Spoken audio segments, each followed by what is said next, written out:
needed that too. That's permanent for church now.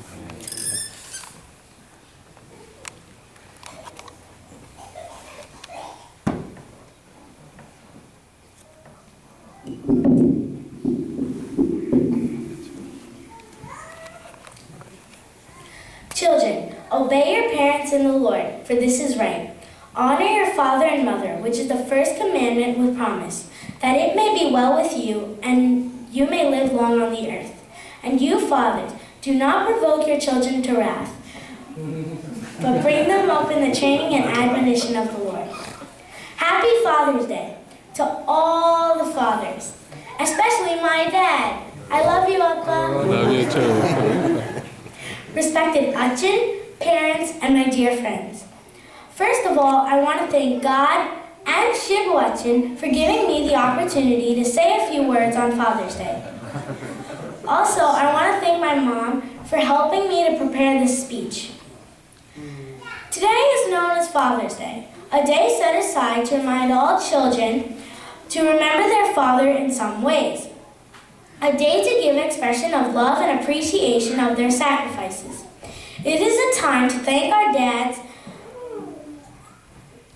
and tell them we love them. Honoring the father and mother is an important theme throughout the Bible. Honoring your father means to love and respect him. In a simple way, obey him.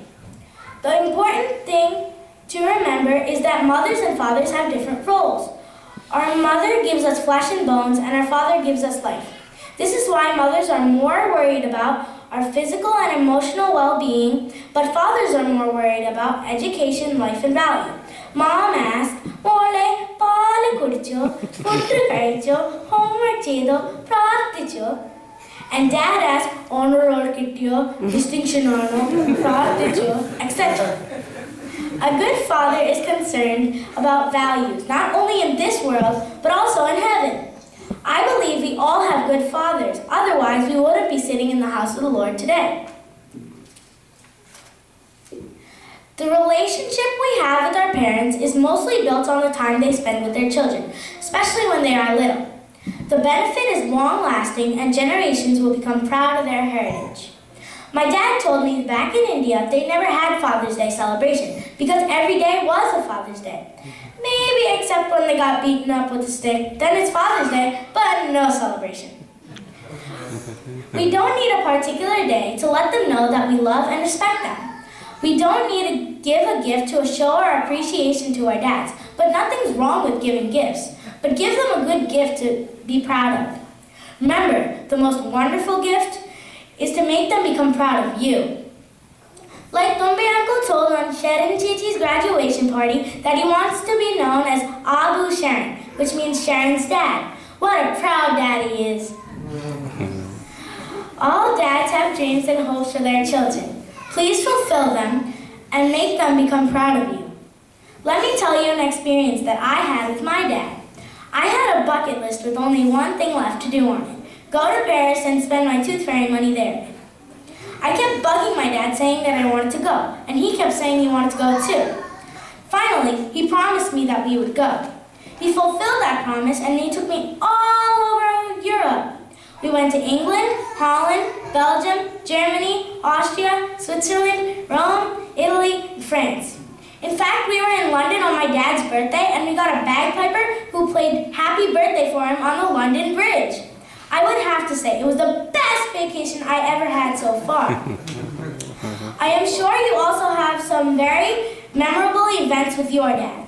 The good qualities that I see in my dad are leadership, kindness, a loving heart, understanding, likes to try new things, and he loves to have lots of fun. Of course, he has some negatives and bad moods, but I don't want to mention about it. We all have a Father in heaven. I wish all the fathers are like him. For God so loved the world that he gave his only begotten Son, that whoever believes in him should not perish but have everlasting life. Better listen to them now rather than regretting later, saying, had I listened to him, I would have been.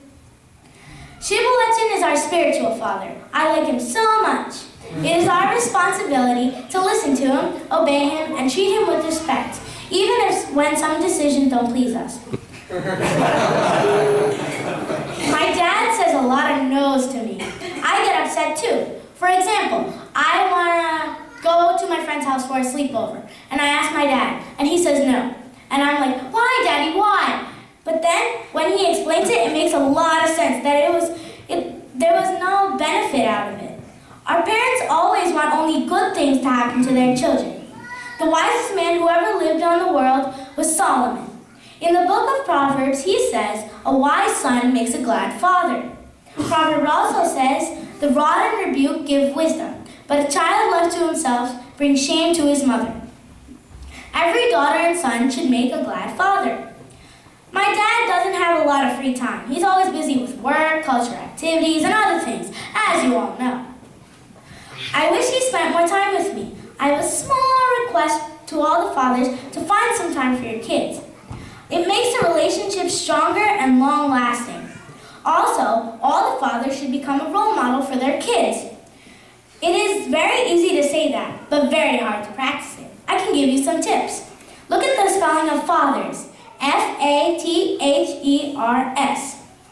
F stands for faithful. As a father, you should be faithful to God, to yourself, and to your family.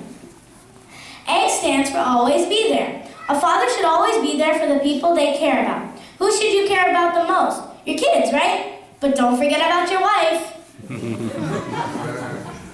T stands for trustworthy. As a father, you should keep your promises and be reliable. If you say you'll do something, please do it. H stands for honoring. A father should honor their kids as if they are gifts from God. E stands for ever loving. A father should love and care for kids, even if they aren't sometimes perfect. R stands for righteous. A father should have responsibility to teach their child the moral principles that holds value in the society and the world. S stands for supportive, providing for the physical, financial, and spiritual needs of the family. Whoever has these qualities, they're the perfect fathers. I'd like to end my speech with some funny stories like Christy Chechi, Sarah Chechi, and Rihanna Chechi did on their speeches. But I couldn't find one. So I'd like to end my speech with a poem which I think is very much appropriate for today. What makes a dad? God took the strength of a mountain, the majesty of a tree, the warmth of a summer sun, the calm of a quiet sea, the generous soul of nature, the comforting arm of night, the wisdom of the ages, the power of the eagle's flight, the joy of the morning in spring, the faith of a mustard seed, the patience of eternity, the depth of a family need. Then God combined these qualities when there was nothing more to add. He knew his masterpiece was complete, and so he called it Dad. Thank you for listening.